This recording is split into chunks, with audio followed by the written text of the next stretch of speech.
There's a key on brand new keyboards that didn't exist 2 years ago, and to make room for it, they deleted one that had been sitting there for 30 years. We'll get to it. Let's start with the letters, and why they're in that nonsense order. The letters, A, B, C, would make sense. Instead, you get Q, W, E, R, T, Y, and almost everyone believes the same explanation, that it was designed to slow typists down so old typewriters wouldn't jam. Great story.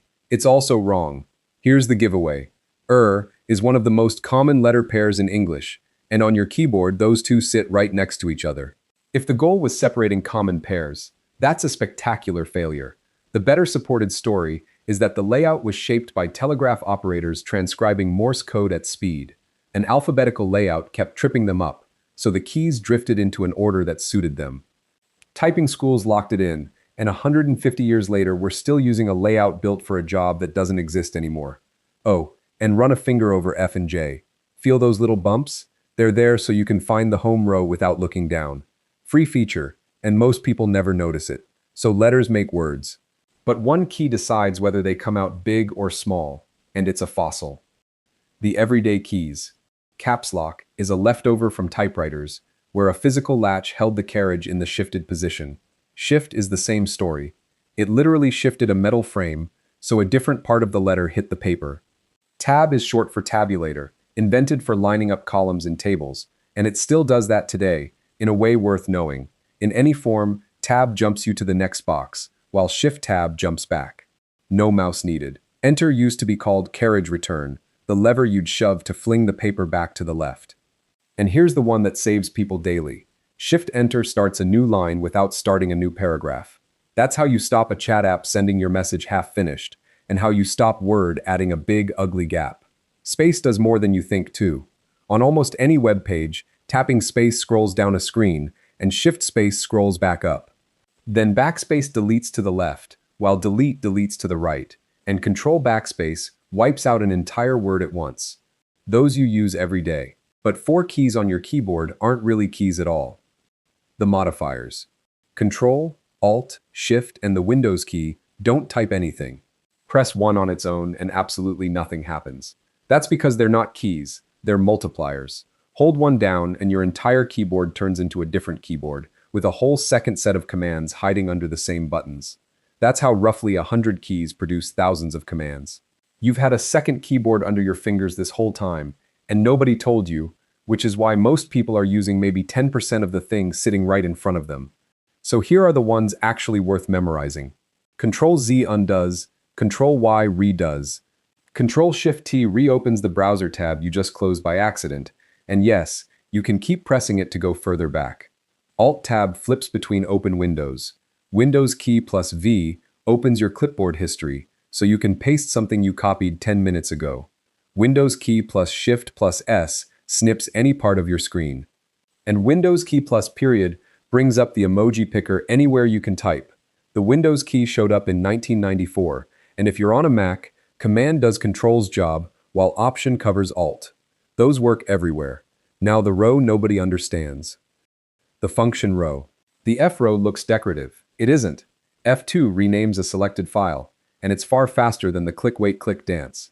F3 opens search in most apps. F5 refreshes a page, but Ctrl F5 does a hard refresh, throwing away the saved copy and pulling the page fresh from the server. That one fixes a surprising number of websites that look broken. F11 makes your browser go full screen. F12 opens developer tools, and Alt F4 closes whatever window you're in, which is either a great shortcut or an old internet prank, depending on who told you about it. But on laptops, there's a twist that frustrates people constantly. Laptop makers reused that row for volume and brightness, so pressing F5 turns your screen darker instead of refreshing. That's the FN keys doing. Hold FN and you get the real F5 back. And if you'd rather have it the other way round permanently, most laptops have a FN lock, usually FN plus escape, that flips the whole row for good. Those still earn their place. Next, a cluster of 6 keys most people ignore completely. The navigation cluster. Above the arrows sits a block of 6. Home and end jump your cursor to the start or end of the line. Add Control, and they jump to the start or end of the whole document. Brilliant in a long file.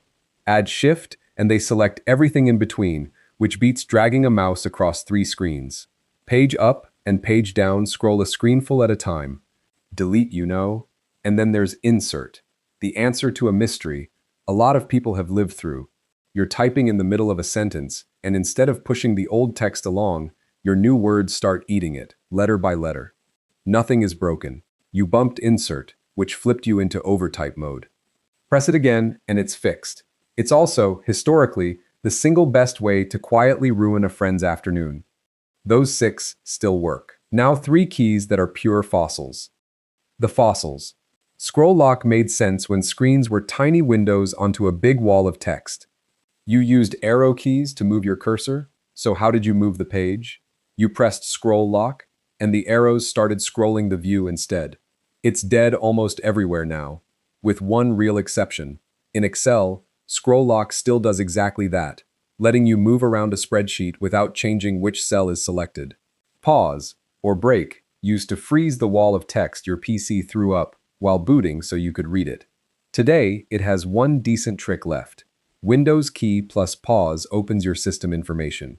And system request, hiding on the same key as print screen, sent commands straight to the operating system. In Windows, it does nothing at all. On Linux, it survives as the magic system request key, which can safely restart a completely frozen machine without corrupting your files. Now stand back and look at what these 3 really are. Your keyboard is a museum, and you type on it every day. Scroll lock exists because monitors were small. Caps lock exists because typewriters had a latch. It's a fossil record of machines that don't exist anymore. Speaking of which, there's a whole neighborhood built for a machine most of us have never touched. The numpad. That block of numbers on the right isn't a pointless duplicate. It's lifted straight from adding machines, the calculators accountants hammered on all day. Rest your fingers there, and you can enter numbers far faster than reaching for the top row, which is why anyone doing data entry refuses to give it up. Numlock is the switch that turns it on, and if your numpad suddenly starts moving the cursor instead of typing digits, that's numlock being off. Fun detail. A phone keypad runs 1, 2, 3 across the top, while a numpad runs 1, 2, 3 across the bottom. Same 10 digits, mirrored, which is exactly why you fumble a phone number after an hour in a spreadsheet.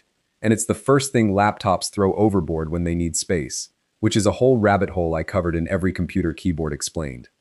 Keyboards shrink by deleting keys. And the most recent deletion happened 2 years ago. Print screen, menu, and the new key.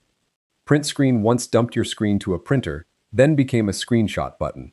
On Windows 11 it changed again. By default, it now opens the snipping tool to grab a region, though you can switch that back in settings. The one that works everywhere, Windows key plus print screen, saves a full screenshot straight into your pictures folder as a file, with no pasting into Paint. Next to it, on older boards, sits the menu key, a tiny icon of a list, and pressing it opens the right-click menu wherever your cursor is. A right-click with no mouse. Which brings us to the promise from the start. In 2024, Microsoft added the Copilot key, and here's why that matters. It's the first genuinely new key added to Windows keyboards since the Windows key in 1994. 30 years and one new button. But a keyboard has no spare room. So to fit the new arrival in, manufacturers evicted a tenant that had been living there for decades, usually the right control, or that menu key we just met. Enough people complained that Microsoft is adding a setting to turn the Copilot key back into right control or the menu key, or switch it off entirely. And if your PC doesn't have that yet, Microsoft's own free power toys will remap it to whatever you want today. So the museum isn't finished. It's still being edited, right under your hands, keys quietly retired, new ones bolted on. Which leaves the only question that matters. Which of these should you actually learn? The cheat sheet, screenshot time. Ctrl+Shift+T reopens the tab you just closed. Ctrl+Backspace deletes a whole word. Shift+Enter breaks a line without breaking the paragraph. Control-Home and Control-End jump to the top or bottom of a document. Windows key plus V gives you clipboard history. Ctrl+F5 forces a stubborn page to reload properly. F2 renames a file. Fn plus escape locks your function row back to normal. And if a friend's typing starts eating their own sentence, it's insert. Press it again. As for the ones you can safely ignore forever, System request does nothing on Windows, pause is a novelty, and scroll lock only matters if you live in Excel. If you only take three things from this, take Ctrl+Shift+T, Windows key plus V, and Control Home. Those three quietly hand you back time every single day, and for most people, that's genuinely everything your keyboard is hiding. Now tell me in the comments, which key on your keyboard have you honestly never pressed once in your life? I'm curious how many of you say system request. If this made your keyboard make sense, a like really helps the channel. See you in the next one.